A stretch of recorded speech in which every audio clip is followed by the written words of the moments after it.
Oh, what a day! What a lovely day!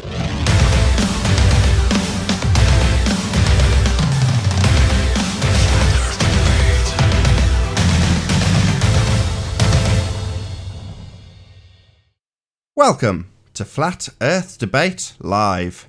I'm your host, Nathan Oakley, and if you are new to this channel, or you've not done so already, be sure to subscribe and hit the bell notification icon to keep up to date with the Flat Earth Debate.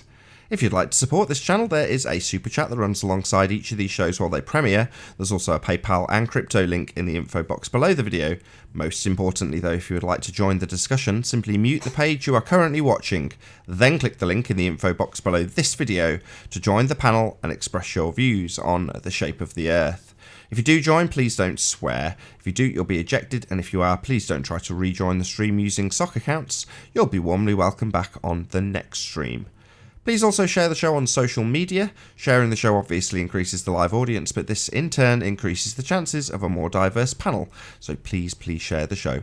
And one last time, if you're new to the channel or you've not done so already, be sure to subscribe and hit the bell notification icon to keep up to date with the Flat Earth Debate. Now we are joined by Sleeping Warrior. How you doing? Yo. Hello. I caught your show yesterday, I assume it was. Maybe it was even in the middle of the night. I forget. Only a few hours ago, right? With Dazzle the cameraman. Oh, Dazzle the cameraman. That was yeah, it was a response. And I made a video with or a hangout with Ranty, because Dazzle the cameraman misrepresented me to all of his subs and claimed that it was me lying based on a misrepresentation and a misidentification of me originally. Because it was back in the days when it was my first observation and I didn't really know what I was doing. I didn't really know exactly how to get this stuff done. And my position changed after it because I realized I wasn't looking at what I thought I was.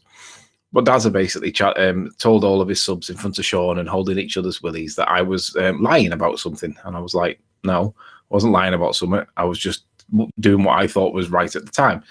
Anyway, time went by and they persisted with this particular point. And when I saw that this other bloke had gone and done the same observation that I did, it dawned on me that this really proves that I was doing exactly what I said I was doing when I got these footages, because this guy's got the same footage. And it dawned on me that Dazza was lying. And last night he was trying to say he wasn't lying because he said that his position is that he thinks this based on this evidence. And I'm like, right, but look at the bigger picture overall. All of this evidence is not supporting your, and even and I even said to him, I'll give you all your points. Why can't we deal with the point that's in hand, which is we can see this stuff much further away than we should? I'd like to know why. And he, I don't know, he's labouring this point, and I'm happy to concede it. It doesn't change the fact that the Earth doesn't seem to be a sphere the way that we're told it does. And I'm happy to concede it, but it's being dwelled on based on a misidentification originally. And I mean, even if I'm prepared to concede everything, I just want him to address why it doesn't appear to be spherical. Hey, Travis. Yeah. Pardon? I said hello, Travis.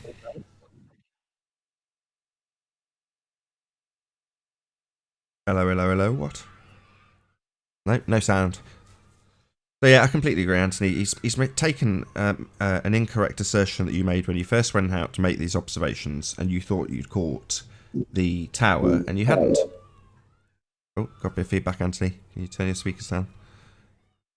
So you've misidentified whatever it may be, a crane, an oil rig, whatever the hell. It doesn't matter. You've thought you've seen something that you haven't. Misidentified it, and then every part of his argument from there on in was based on your misidentification, which you corrected, and early on in the discussion he conceded.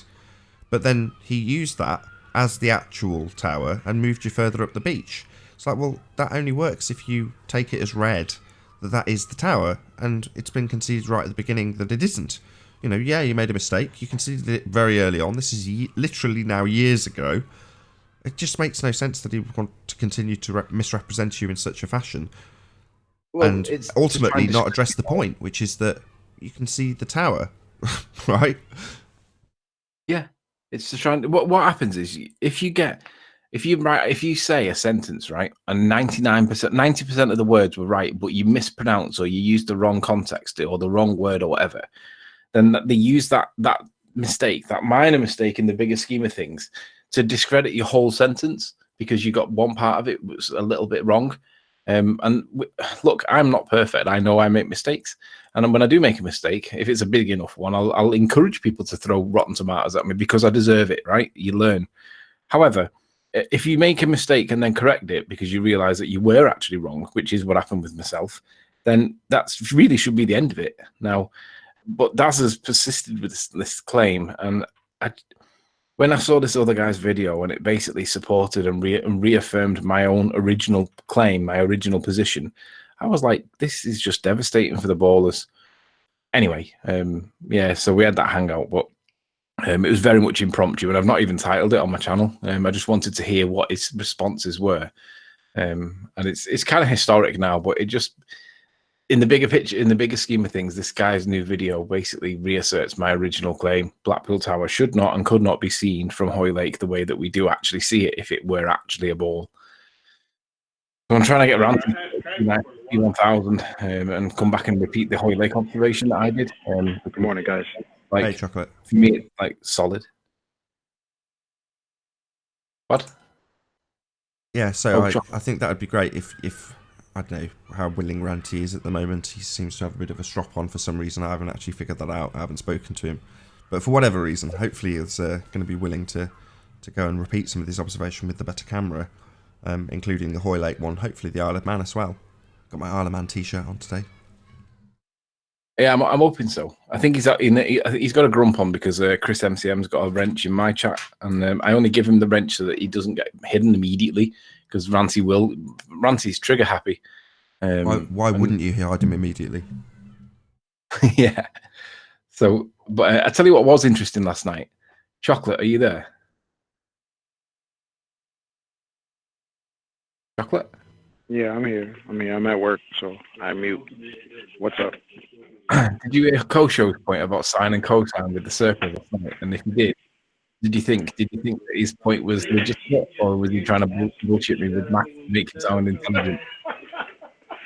Listen, I don't know what to tell you about that, man. Like, yeah, I see that he was trying to make a point. I just don't see how his point actually correlated to what we were talking about.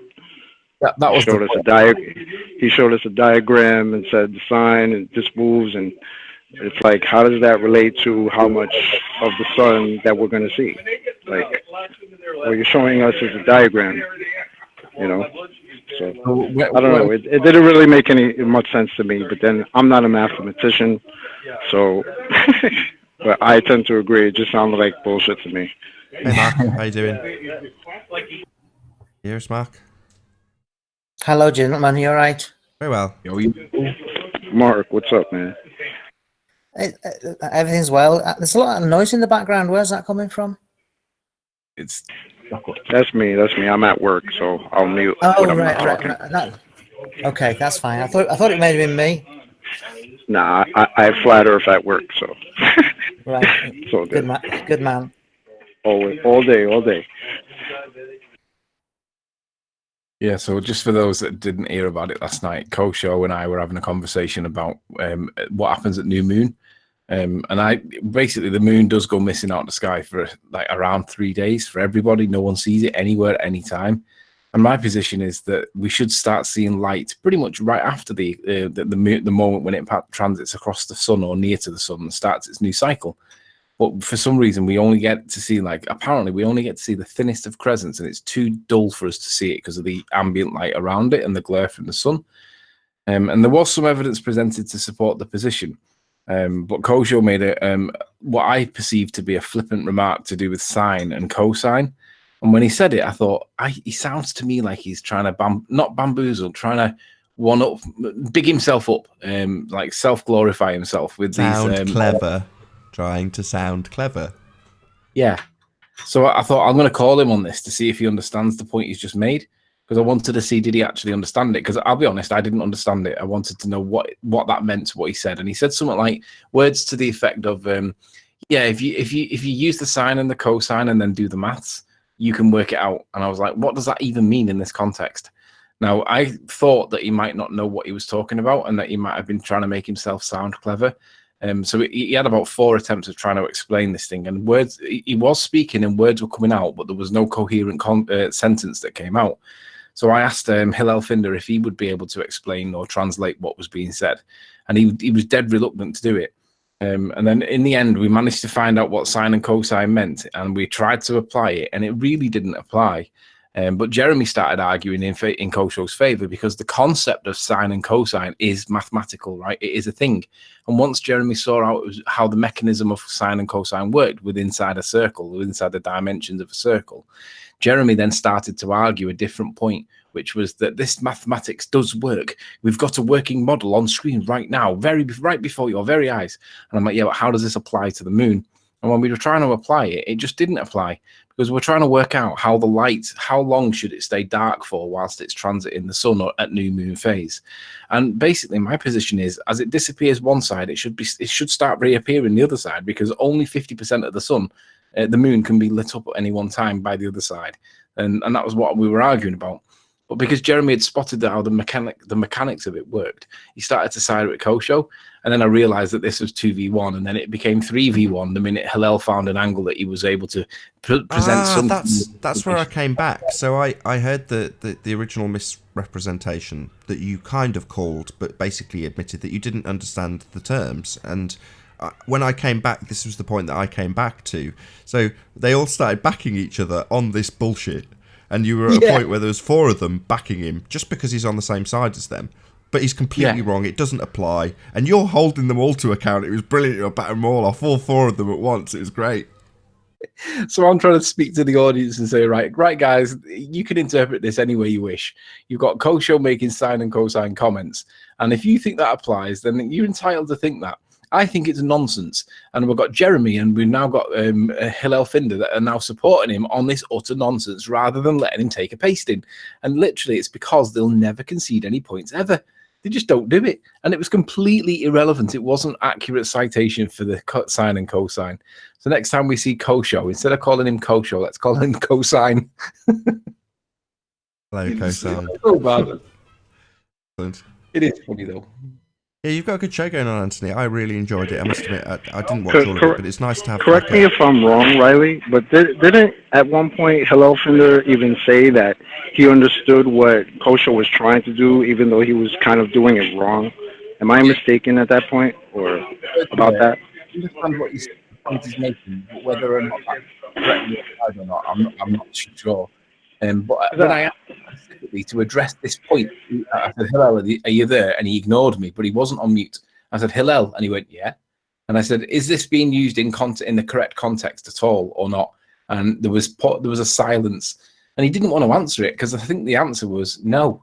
But I don't think he wanted to answer it, so he kept quiet. So I dragged him into the conversation to try and, because I didn't know. I wanted to know whether or not this was applicable at all. And I thought, he sounds like he's bamboozling me. Let's see whether he actually knows it himself. And my position is still, he doesn't know what he was talking about. He was trying to sound intelligent. And when he got called on it, he couldn't explain it. And neither could the other 3. But they found a really bizarre interpretation where they could possibly get some element into this. And then they started backing him on it. And I was like, yeah, I see what's going on here. And I'm pretty sure the audience saw it too. But basically, there was no application. Yeah. He found a weasel way of getting in somehow with some perverse interpretation. And then 3v1 ensued.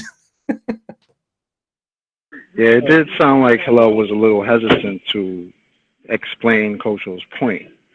Like, he backed him up, but kind of hesitantly, you know? Like, I see what he's saying, but he's not actually right about it, but I'm going to back him up anyway because he's on my side. I mean, that was my interpretation of it. But because I was really trying to understand what Kosho was saying, but it just, to me, it doesn't tell me anything. It doesn't tell me why the moon disappears for 3 days. Doesn't tell me why. And they also said something about how at new moon the phases become slower. Like, what's going on at new moon that the phases all of a sudden, the percentage of the sun that's showing its face slows down or something? Like, what's that about? Yeah, I'll tell you what I'll do. Nathan, if you present the screen, I'll present this evidence that's contrary to my position, but I'm going to present it anyway to make the point that this doesn't seem, in my opinion, it doesn't seem to make any logical sense. Are we on, Nath? Yeah, no worries. I mean, sorry, I put Mark on accidentally. Right, yes, perfect. So basically, this is an animation of the moon, right, orbiting the Earth. Now, what it's showing here is obviously the sun's off to the left, and when the Earth gets in the way of the moon, it should actually be a lunar eclipse, right? But it's showing a full moon. So obviously, we have to infer from this that it must be on the ecliptic path of the sun, otherwise, the ecliptic path of the moon, otherwise, it would be a lunar eclipse. But the interesting part is, as it comes around here and it gets towards the sun, I'll play this in slow motion, hopefully, so it's so we get, I can maximize how perverse this looks. My position is the view from Earth, as it disappears on one side, because the sun can only light up 50% at any time. It can't light up 55 or 45. It's 50%.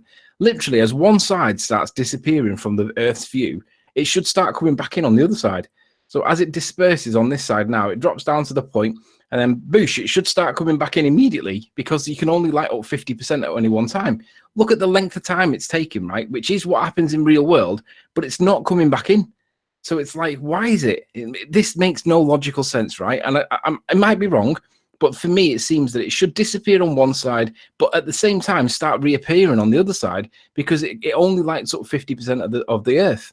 So it's the time it takes, and look at how much travel it travels. I mean, what are we at here? It's fading off now. It's fading off now. This is at 10 o'clock, right? So we're getting towards kind of 9:30, right? So it's now at 9. It's now at 9 o'clock, and it's going to come round to like 8:30. But all the time, it's getting an angle, right? It should be appearing, but it's coming round to 8:30. Now it's getting about to 8 o'clock. 8 o'clock. So it's about 8 o'clock, and then you start getting the crescent back. Now this is what it does real world. But that geometrically, I struggle with it because I'm like, it should disappear on one side, but re-emerge on the other side as it's doing it because of the 50% rule. So maybe I've got this wrong, but it just seems to me that for 3 days, we're not seeing enough of the moon to justify it being there. It's like, it should do it immediately. But apparently on their model, it's okay. And I'm like, I can't get my head around this. We don't live on a model. You're still feeding back. Oh, it's because I've got that up a little bit high. Okay, yeah. Should be okay now. We shall see. Probably not. No, that's okay. Just about. If I'm quiet. Anyway, excellent. Yes, indeed. The heliocentric model makes absolutely no sense. Mark wants to share something. So was that for me, was it? Your line is up. I missed that. Say it again. It looked like you were lining something up to show us to do with a boat. Yeah, it's something that we've all seen many times, but I just had a nice day last week watching the Stena line go out from Belfast Lock. That's all I've got to show, but it's typical of what we've already seen, isn't it? Oh, so this is Ranty's Stena line from the opposite angle then, right? No, Ranty's Stena line's going to Dublin, Dunleary. This is the Stena line going from Belfast, Scotland. They've got more than one ship. No, fair enough. I did not know that. I'm not a ferry traveller. So Stena Line's a big company with loads of ships, and this isn't Ranty's. Fine. But it's got the same effect with the Stena Line inverted underneath at the diffraction limit. Nice. Yes, that's right. Yeah, it is. Yeah. Just let me turn my phone off. Hang on. Hello, Mike Doxy. We appear to have that. The white strip in the background is the oil pipeline that goes into Kilroot power station. It's predominantly coal-fired, but they can also bring in oil. Now, I know for a fact that oil line, which is behind the ship, is 10 miles from where I was looking at. But you just get that lovely mirage of Stena line reversing. Yeah, Now, this, I can watch this ship go. Sorry, go ahead.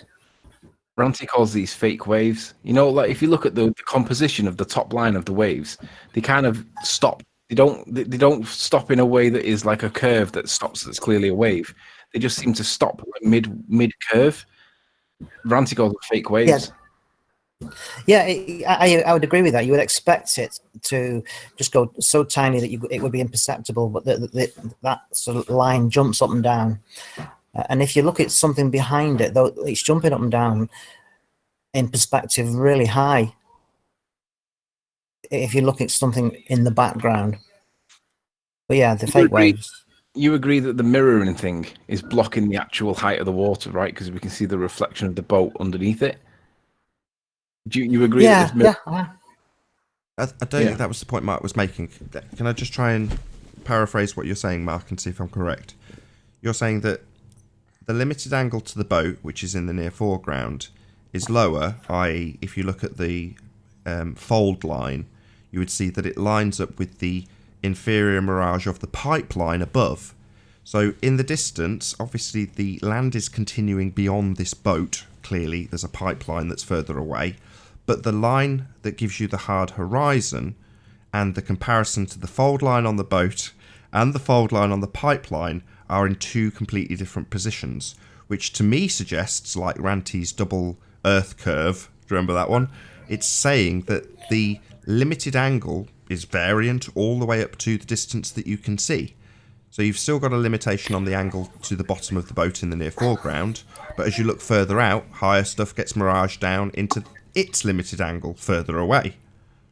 Am I right, or is that not what you were saying? All I can say is we can't trust anything on the horizon.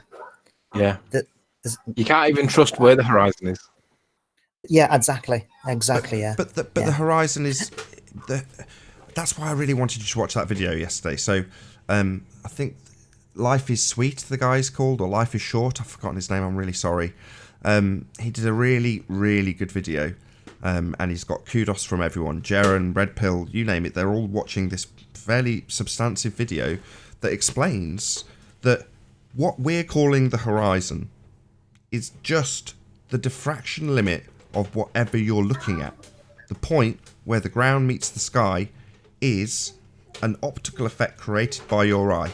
Now, if you're looking at this with no zoom, the limit of your eye would mean that the horizon was in a totally different place, right? You force the horizon out as you increase your aperture. It's all to do with what your eye creates. So in terms of saying you can't trust the horizon, you can't trust it as a physical thing, leading edge of a sphere. It isn't. It's the diffraction limit of your eye. So it was laid out really nicely in that guy's video. I'll have to dig it out on the Nathan Oakley channel, Nathan Oakley 1980 channel as well. I'll put a link to his video so everyone can check it out. I won't do it on this live stream because this just goes dead after we finish live streaming. But I will put it in both of the re-ups on the two main channels. So I'll dig out that person's video. Anthony, I've sent it to you already. Dedicate the time to watching it. It is an exceptional explanation for things like the horizon and the diffraction limit and how it works. Now, I understood this to a degree before. I would say to people, this is happening at the camera end. In other words, the diffraction limit isn't something that you would see occurring out in the distance and is affected by atmosphere in the slightest. It categorically isn't, because it's happening at your eye or at the camera, and it's based on the aperture and all the things we've discussed before. That is the horizon.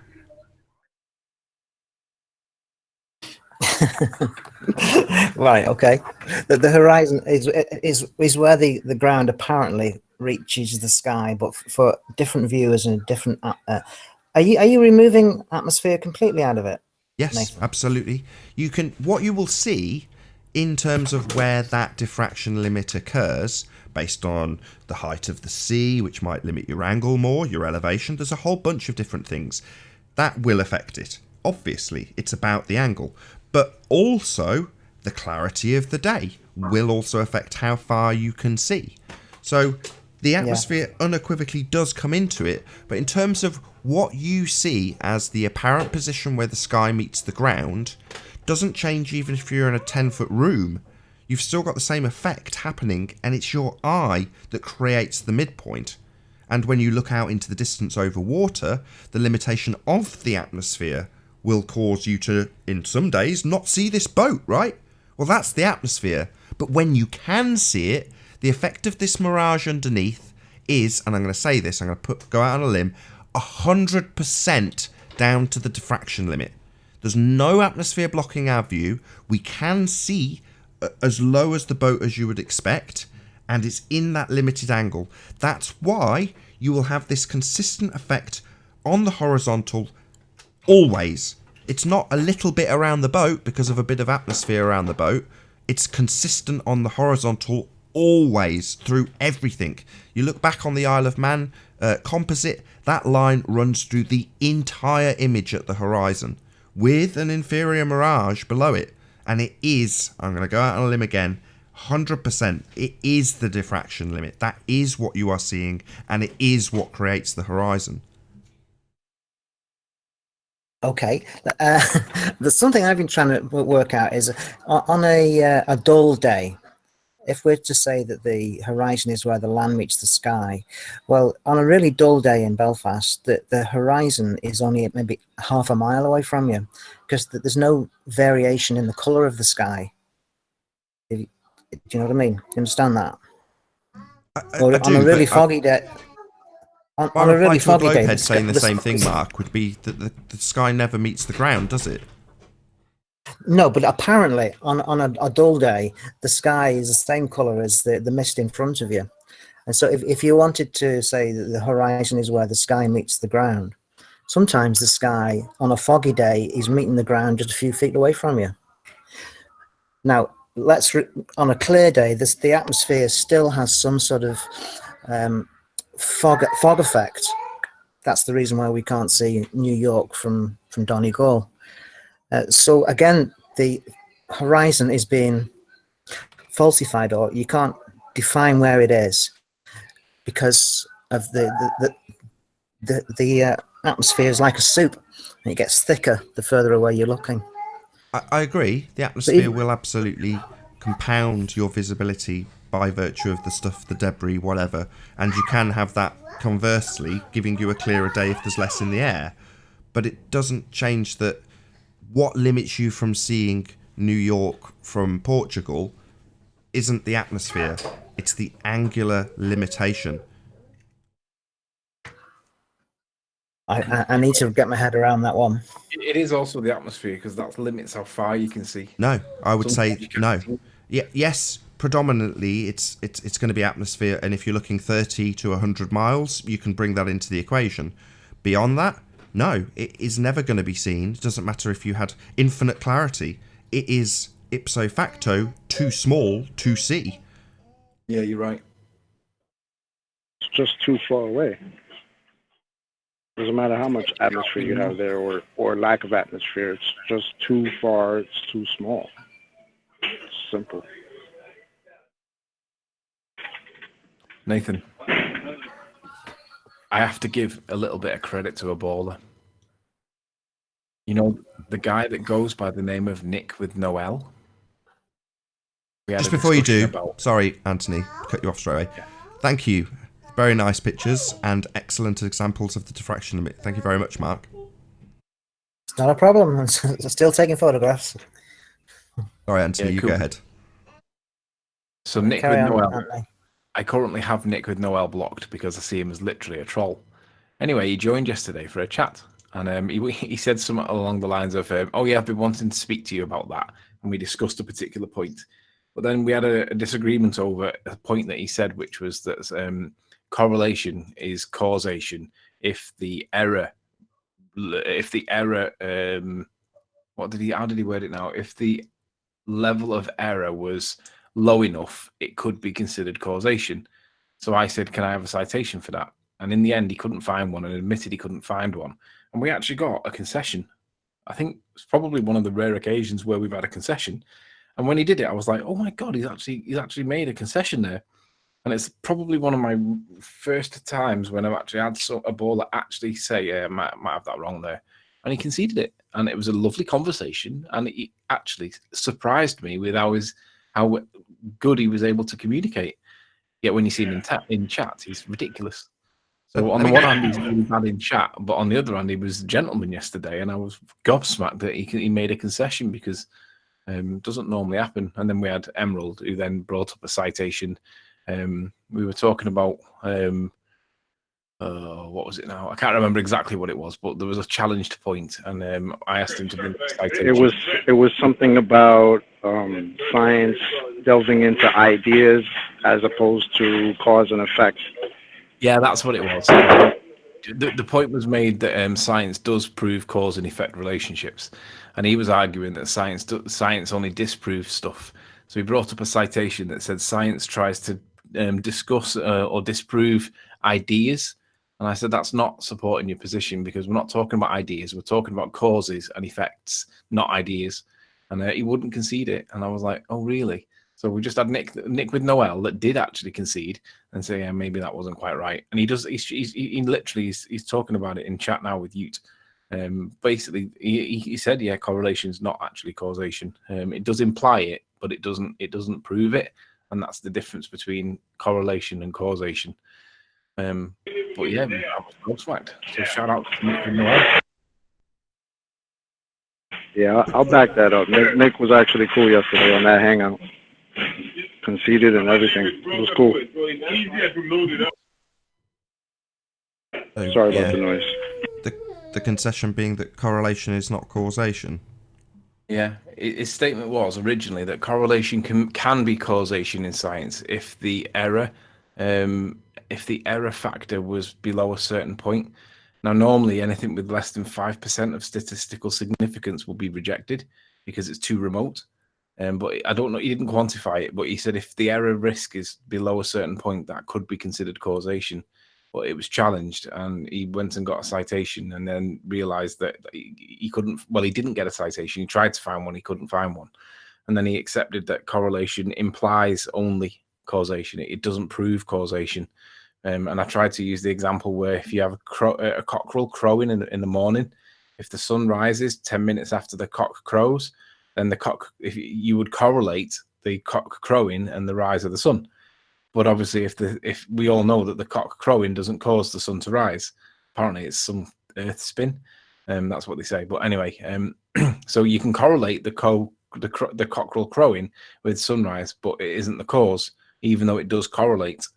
And I think when I made that point, I think it became, I think it was cleared up. And he said, yeah, correlation is not causation. I was gobsmacked.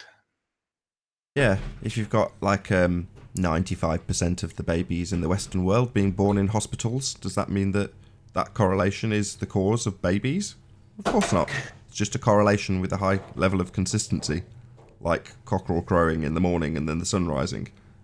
Correlation is most certainly not causation. To establish causation, you'd use science. It's cum hoc ergo propter hoc. I love Latin. Go on, give us the full. Is that Yeah, that's it. No, it's not. That's the name of the fallacy of causation does not imply. Oh, really? I forgot. What? Yeah. It's cum hoc ergo propter hoc. It means cum hoc ergo propter hoc. Is that right? Cum hoc ergo propter hoc. Yeah, it means because of this, therefore this. It's all about circular reasoning and correlate, like the cock crows, the sun shone, therefore the cock caused the sun to shine. Because of this, therefore this. I see. It's the begging the question part of the formal logical fallacy known as affirming the consequent. It's the first half. Cool. Yeah, that's right. Yeah. I see. Yeah. So it's it just it sounds like if P then Q. Exactly. Q, It's if P. It precisely, chocolate. Well said. It's if P then Q. Yeah, or circular reason. They sort of blend together, and there's slightly different flavors of the whole thing. Apparently, and then there's the post hoc ergo. Yeah, Hyena saying in chat, wrong. It's the post hoc ergo propter hoc. Sounds like a name of a helicopter. No, there's a difference. Cum hoc ergo propter hoc is where you continually. Oh, we've lost you. Is he back? Right, are we still on? Are we? Yeah. We just lost your audio for a Everybody's talking second. like a robot. I think that's just your end. Carry on. Give us the difference between. Right, there's two of them. There's post hoc ergo propter hoc, and there's cum hoc ergo propter hoc. Now, if it's something continually that you continually believe in, that's cum hoc. Whereas post hoc is when you're looking at something in the past and say, this is what caused that. Post after hoc. Ah, right. Why do you know this one? So hold on. So the post hoc version would be the looking at something that happened in the past. So for the sake of argument, you could say we have a molten iron core because Thea smashed into the earth 1 million years ago. Yeah, you could say that. Yeah. Something caused something else in the past, but there may not be any correlation between the two. Something else might have done it. Let me apply John's analogy. He says, thinking of a busty blonde and getting a stiffy on doesn't mean you're going to get shagged. Is that right? Not exactly, but it's close enough for No, humorous it's sake. no, it's not. It's what caused what. An event happens and something follows it. Well, is there a connection, or could something else possibly have caused it? Right. And it's your PQ scenario as well. It's me saying the babies always seem to come out of that building there. So the cause of the babies is in that building. Yeah, that's it. Yeah. Now that would be a continual one. So we would call that cum hoc. But if we're talking about one event in the past, it's post hoc. Now I might be wrong. Somebody might come and say, "Oh no, you got it all wrong." Right. Why do you know this, Mark? I've never even heard of this. Mark's well up on his logical fallacies. Anthony, you once mentioned post hoc about maybe a year ago. You were talking to Nathan, and you may have just read it that particular day, and you made a reference to it. All right. I don't know. Don't remember. I've just got a lot of time on my hands, and I read up about logical fallacies. The problem, Mark, is that we go through this stuff with Anthony, and he falls asleep, and the stuff goes in like hypnotic tapes, and then he'll parrot it without even knowing where he's got it from. It's a bit like that. A bit like that Horizon. It's not very. I thought that hangout was the one where I fell asleep with you and Chris in it. Do you remember that one?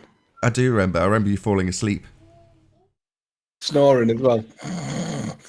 That was basically the birth of all of our best arguments, right? Where they started to coalesce into what is now housekeeping. That was the pinnacle moment. You know, I'm stuttering because it's like, to me, it's an important event. You know, John introduces himself, goes through some of the arguments that he's got. We explain how we understand them and where they can be expanded. We add to his arsenal, then find out that he's already got them in his arsenal. But it's all discussed and exposed, and it's literally the first encounter. And Anthony falls asleep. It wasn't my finest hour, I'll be honest, but I suppose if you can't fall asleep amongst friends, who can you fall asleep with? If you're watching this on the re-up on Nathan Oakley channel, it's on this Nathan Oakley channel. If you're watching it on Nathan Oakley 1980, it's on the second channel, which is obviously Nathan Oakley, and that's called something like New Unseen QE Footage Flat Earth Debate, something like that. Anyway.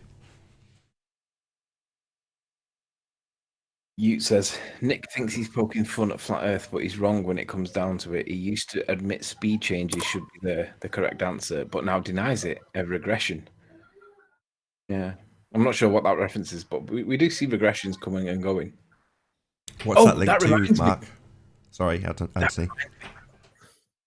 Mark, that reminds me. Do you remember when we had the discussion about up and down relative? And I know you're not going to want to get into this, but I want to read to you something about Einstein's. You know, Einstein replaced his gravity with replaced Newtonian gravity with his own relative position. Okay. Did you see the show yesterday? Which show? This one, Nathan's show yesterday. I think I did, yeah. But yeah. All right, so I'll have to show you the page because I want to read from it. It's fantastic. I love it, and I can't believe I didn't spot it before. I was just rereading through it on the show yesterday. It's this Scientific American document. We all know that I've read from it loads of times. It's Snap Wanded 2, showing that it's the curvature of space-time and not some magical wand of force or whatever that causes mass to attract mass or whatever it was he said. But listen to how beautiful this sentence or this paragraph is written, because it does two things. Aside from being fantastic in how it's written, it's fantastic in how it's written. It also quantifies the force or the effect of this curving space-time nonsense that's supposed to be gravity. And I was contrasting it to position, Newton's position, which Cavendish quantified to be 50 million to 1. But listen to I'll read the whole paragraph because it's beautiful. But in reference to the down bit, Just pay attention to the down bit, but it says the morphing of space and time is not just the stuff of exotic physics. It governs the motion of any falling object. Baseballs, wine glasses, expensive smartphones, things that slip out of your hand accelerate to the floor because Earth's mass warps time. This is the bit that I was thinking about you. Down is defined by the direction in which time passes more slowly, not towards the center of mass of the Earth, or not the opposite of up or whatever, because obviously we've had conversations in the past. According to Einstein, in relation to gravity, down is defined in the direction in which time passes more slowly. So when we were talking about it, obviously me and you had disagreements on up and down. But if Einstein's gravity is the current at science, really down is the direction in which time passes more slowly. So in my context with you, me and you chatting about it, and however we disagreed on it, according to science, according to Einstein, down is a direction, but it's in which time passes more slowly. So when you drop your mobile phone out your hand, or mic drop, your mic's not going down, it's going into the direction where time passes more slowly. So I just wanted to let you know that, because I think it's brilliant. But listen to this as well. In human terms, listen to this. This is the best bit. In human terms, the deviations are small, parts in a trillion at most, compared to Cavendish, which was 50 million to 1. This is trillions into 1, which is 12 noughts, right?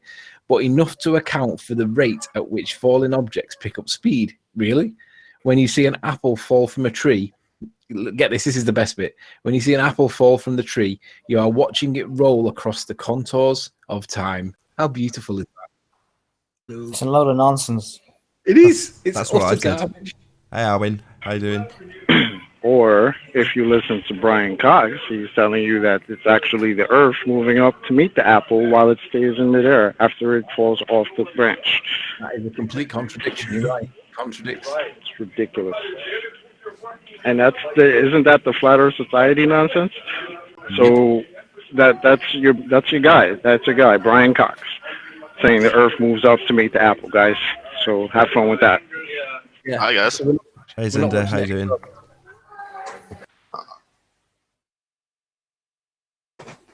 Zinda, Arwin, are you guys watching? What again? We haven't heard Well, from you're Arwin. That's all, Zinda. Good to have you, though. Hi everyone. Anthony, you said one in trillion, or what did you say about Einstein? His words are, quote, the deviations are small, parts in a trillion at most. So it didn't say how many parts in a trillion, but the fact that there's 12 noughts on the end of it compared to 50 million, which has only got 6 noughts, it's just nonsense. But apparently that's enough to account for the rate at which falling objects pick up speed. So when you see an apple fall from a tree, you are watching it roll across the contours of time. So, Hey, so Flat what Earth- did he? Sorry, 1 second, Zinda. Hey, Flat Earth. Good morning. Sorry. Good morning. Sorry, Zinda, you go ahead. So what did he mean by that? Like, the farther away you go from Earth, the faster time passes, right? In the relative in the theory from Einstein, because I think he says that if you go, he says the warping of space only play right down is defined. Right, clocks at sea level tick more slowly than clocks on the summit of Denali.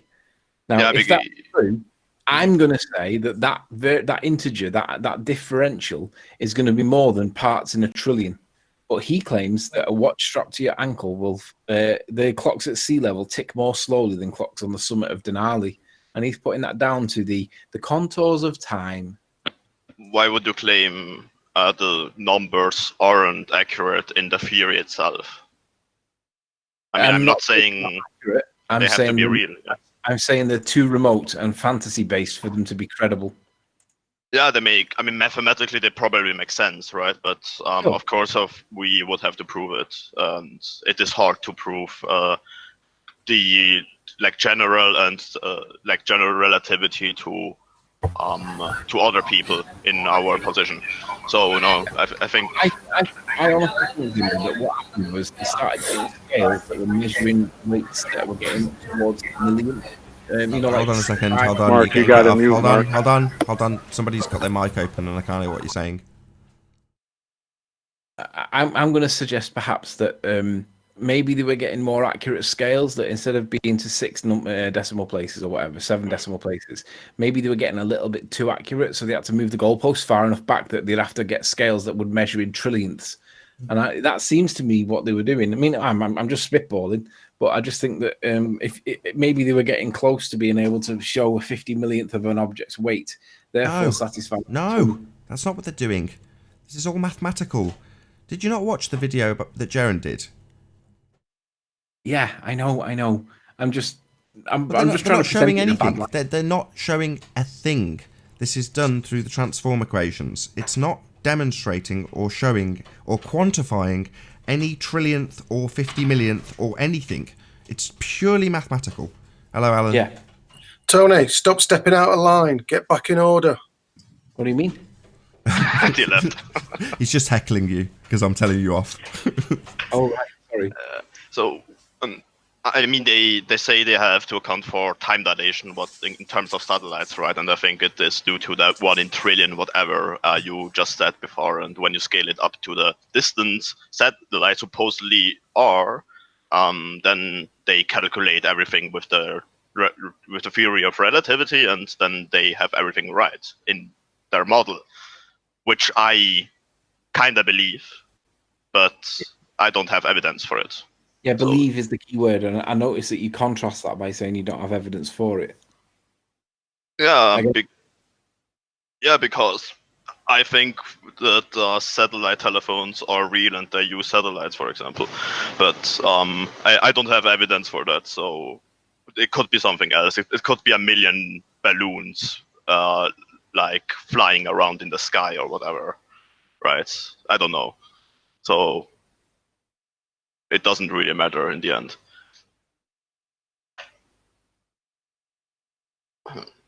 Excellent. Well, nice to hear it.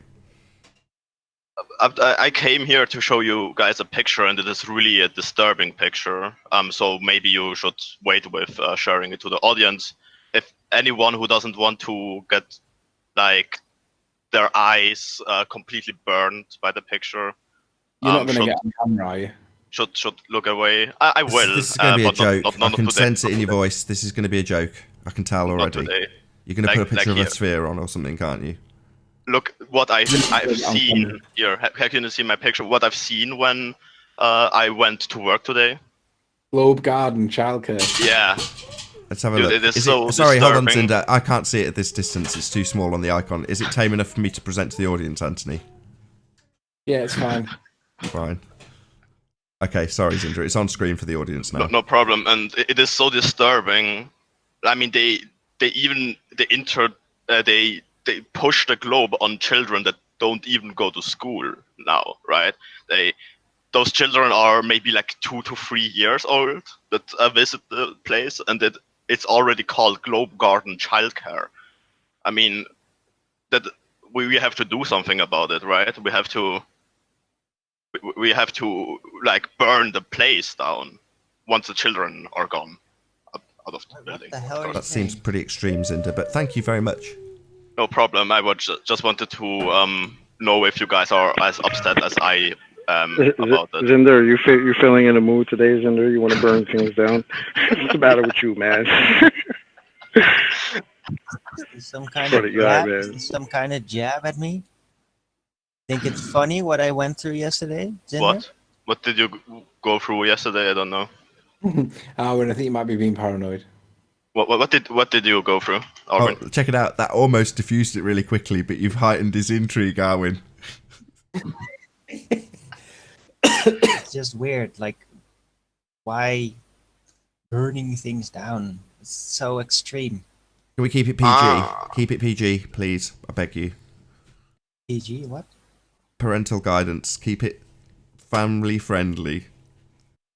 Right. Well, yesterday was not a parental guidance kind of a flat earth early bird, that's for sure. Today was.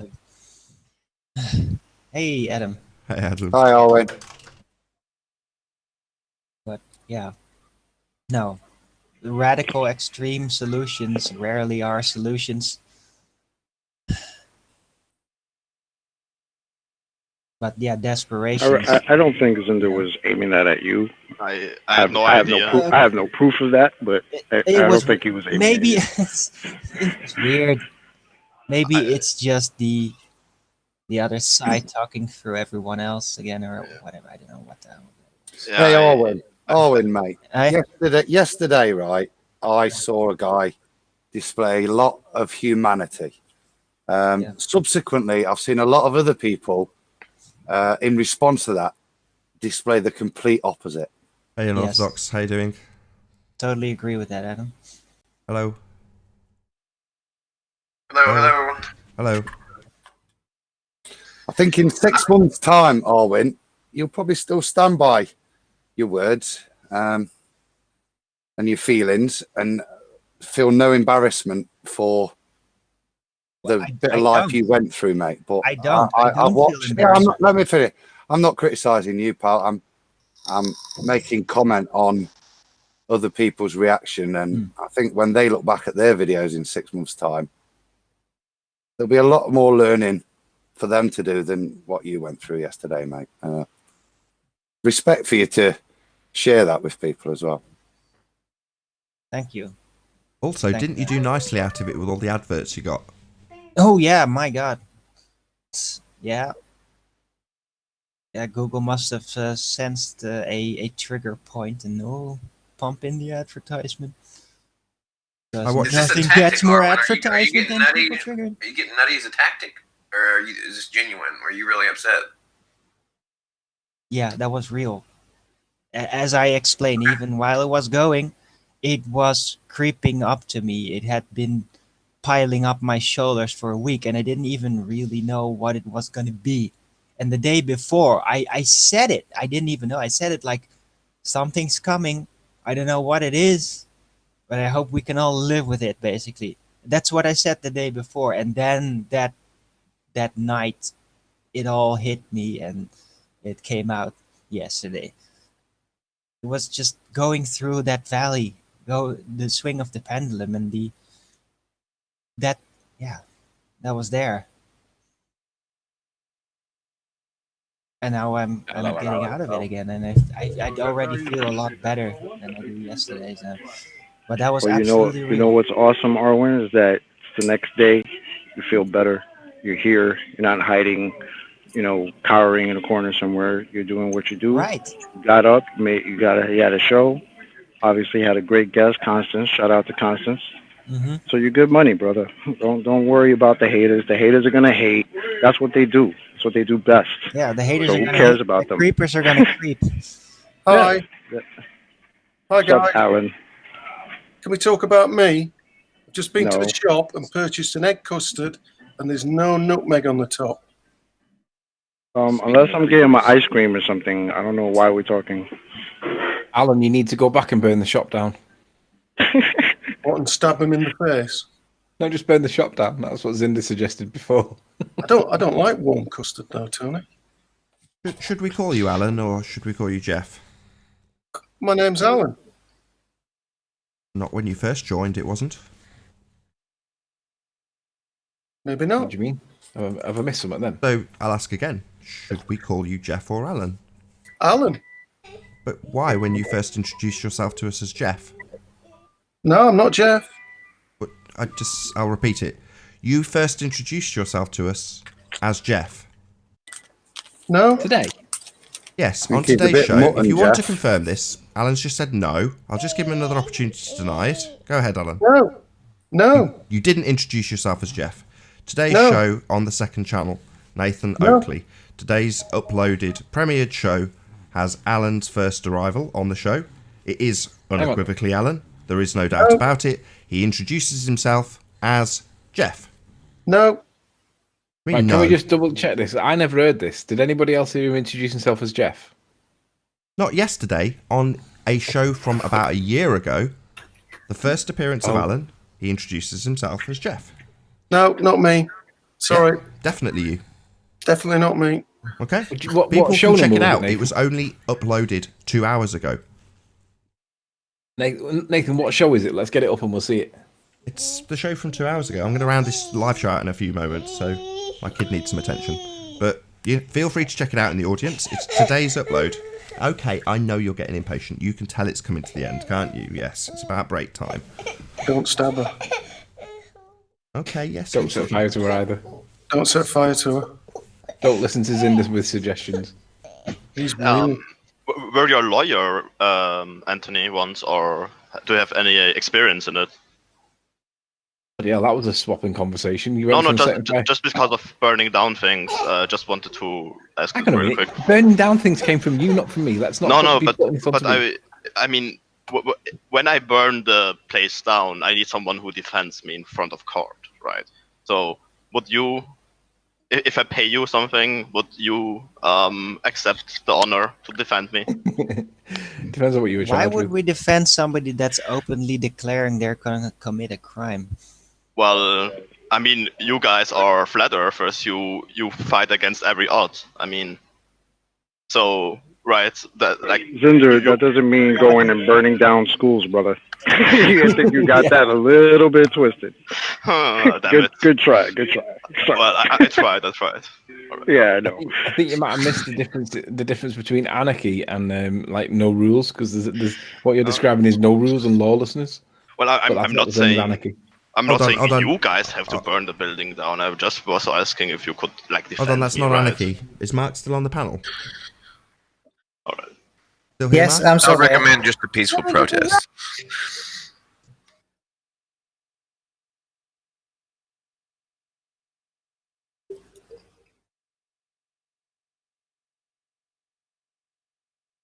So what was the purpose of the question, Nathan? I thought that was my cue for hopefully Mark to give an explanation of what anarchy actually is. Oh, right. Anarchy just means no rulers. But it gets a bad rap when people think anarchy means total chaos, and it doesn't. We have Yeah, it chaos doesn't mean even that. with rulers. Yeah, Yeah, I we- hate the we have- misrepresentation. Yeah, we have chaos even with government. So anarchy would actually be a better option. Give it a chance. Nathan, what was the show number that you're on about? It doesn't actually have a number. It's just today's upload on the second channel. So it literally only went out. If you go to the second channel, Nathan space Oakley, you'll see it as the most recent upload from today. Alan's first appearance. Get it open, play it. I'm gonna do it.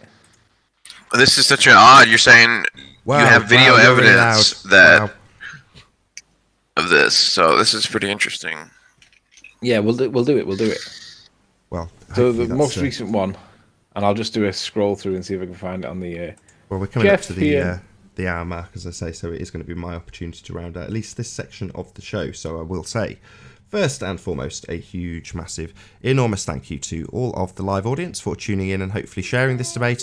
And of course, a massive thank you to all of the debating panel for making this debate possible. If you're watching this live, stay tuned as the next show will follow in a few minutes' time. To all of the audience in Nathan Oakley 1980 and Nathan Oakley, I've been Nathan Oakley, and I'll see you all in the next video. Oh, what a day! What a lovely day!